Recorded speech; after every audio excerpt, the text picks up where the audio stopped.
Hi, she's Suze. And she's Shells, and welcome to EduBofs. Where you will find tips for teachers and help for your students. If you haven't already, please click that little subscribe button down below, as well as the little bell so you get notifications for when new videos pop up.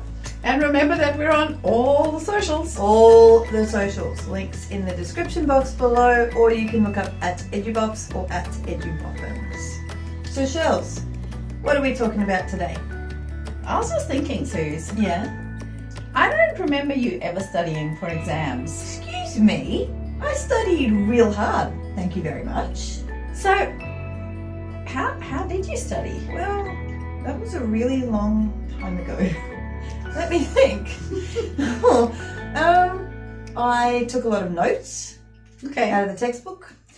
I did a lot of concept mapping or mind mapping. I did that a lot on A3 paper. It was pretty. Don't know how functional it was though. And of course, I also did loads of practice exams. And I mean loads of them to death. Oh, well, I'm impressed. You must have done them all behind closed doors. Well, yeah, there's no other way to keep my brothers out of my room. Plus, you don't want distractions when you're studying. Did you ever use flashcards? Flashcards.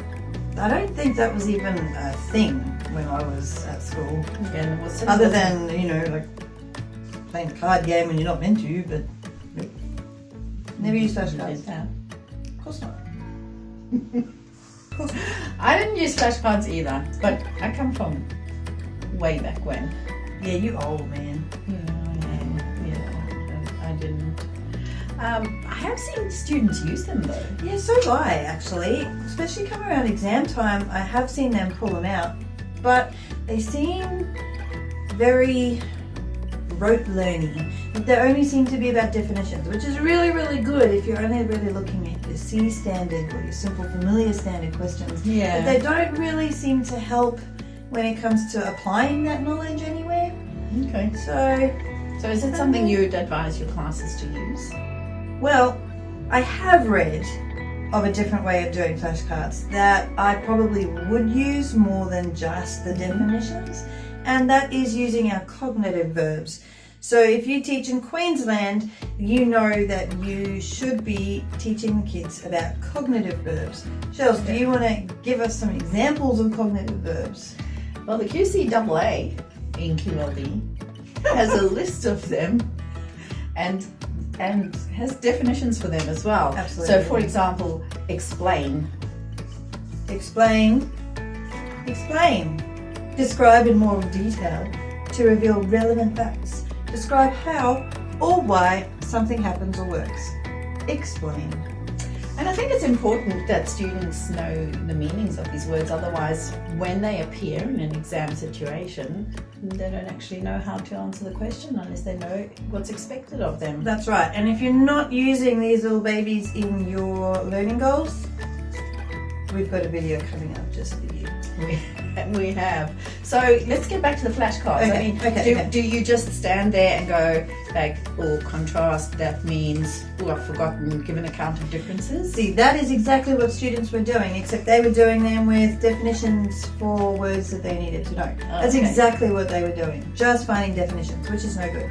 Which means that we need to actually use definition cards in conjunction with our cognitive verb cards.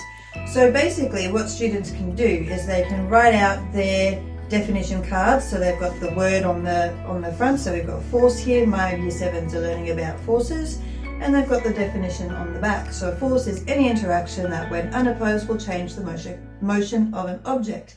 That's all well and good if all we're asking for them to do is define or state something on an exam. Yeah.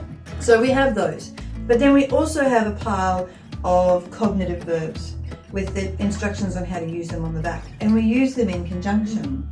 Now I see you've got them in different colours. We do have them in very different colours because one of them is very specific about what it is that we're doing with the word, and one of them is the word that we're doing stuff with. Oh, okay. Yeah. Okay, so how do we play? Alright, so basically you shuffle 2 cards, keep the card decks separate. Obviously they're hopefully going to have much bigger card decks than these because Well, a bit small. they're a bit small for the exam coming up. So what we do is we then get a person to, well, you can do this for yourself, is you choose without looking, close your eyes and choose cards. Just one. Maybe not that one, this one. Oh, I got contrast. Contrast. Do you want to tell us what contrast means? Give an account of the differences. All right, and then we're going to go through. Now this one is a tricky one because you can't just do it with one card. You need to have two things that you should be able to give a difference for. I think you should pick these. All right, I'm going to pick these ones. I'm going to be specific, and the kids can be specific with these if they want to. Correct. It doesn't, it doesn't have to be totally random. I'm going to give you those two. Okay, so Sue has picked contrast and mass and weight. Yep.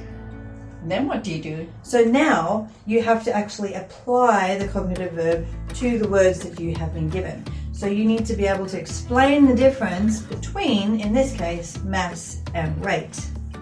That's a much higher order thinking skill. It is, and most kids in Year 7 think that it's the same thing. Okay. So this is really good practice for them. If they haven't learned the definitions already, they should have learned the definitions by now, and they should be able to contrast the two topics. Very handy. And I see, because you've got the definitions, you could use these as prompts. Yep. As well.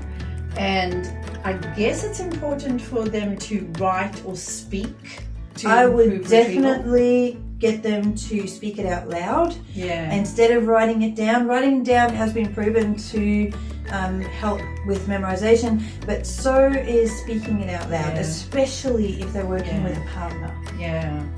And then they can always check back in their academic notebooks if they're unsure of something. That's it. But it is important that they try and remember first before they check back. Yep, I absolutely. really like that. It's good, isn't it? Yeah. I think it's different.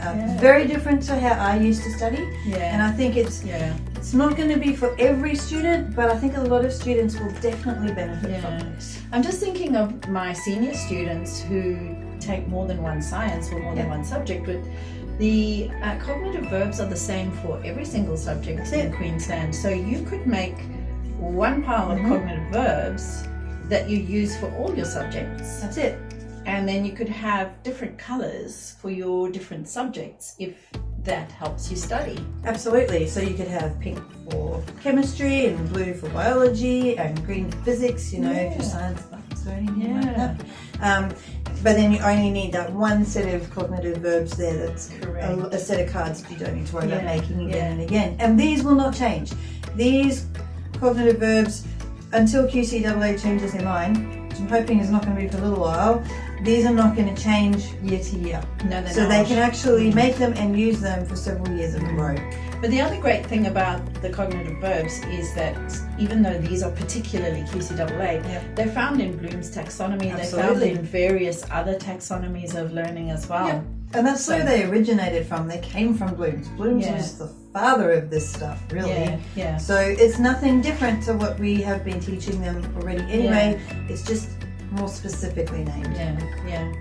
I'm just, my mind is just whirling because I'm just thinking our students are actually starting Unit 3. So what you would want to be doing is building these up for your subjects from the start. Absolutely. So that at the end of Unit 4, you've got a big fat wad of cards built up already that you've been practicing with and building up. So it's good to go before exam time starts. That's it. My 7s have an exam in a week and a half. And on Monday, I'm actually going to be teaching them how to do this. Some of them already do flashcards, but again, like I said, they just do definitions. It's just rote learning. But they need to learn to apply it, and they need those cognitive verbs. If we can teach them in Year 7, 8, and 9, when they get to Year 10, 11, 12, it's not such a hard ask because they already know them. So useful to the kids, so useful. Well, that is brilliant. I wish I'd known this when I was going through school. I might have actually gotten A's. I thought you did get them. No, some of them. Yeah, you did. You're a beautiful girl. Oh, thank you. Well, I guess that's it. I believe it is. So if you have any questions or comments on how to use flashcards, if you have any ideas to help improve this particular method as well, leave it in the comment section below and we will get back to you. Yeah, and we'd love to hear your ideas. I'm sure there are other ways that you can use flashcards, but we definitely want to be leaning towards the higher order thinking rather than the rote learning. Especially at high school, middle school, senior school age, they should definitely be applying now. They should be definitely moving on from just rote learning. Yeah. So of course we'd also love it if you subscribe. We love our subscribers. Click that little red button down below and we'll see you next time. See you next time. Bye. Bye.